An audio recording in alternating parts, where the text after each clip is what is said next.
So here's how to add Instagram highlights without posting story. Although there is no official way of doing this, so there is a workaround. So first you want to open Instagram and then click on your profile logo on the bottom right hand side.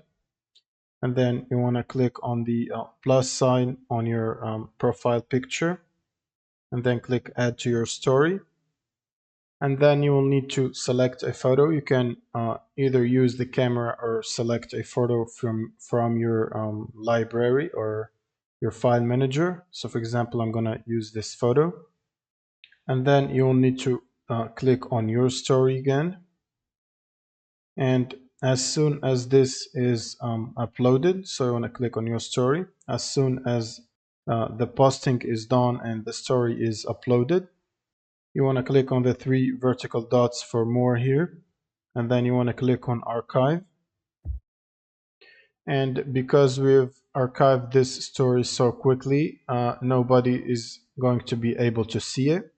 To add it to highlights, you want to go back, and then you want to click on your profile logo again, and then click on the three vertical lines menu on the top right hand, and then you want to click on archive.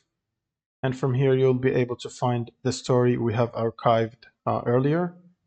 And now you want to click on the story we have archived, and then click on highlight, and then click on add to highlight. You can add a text, for example, any text you would like to add, and click on the blue add button. And that's pretty much it. Like, that's added. Thank you guys for watching, and subscribe.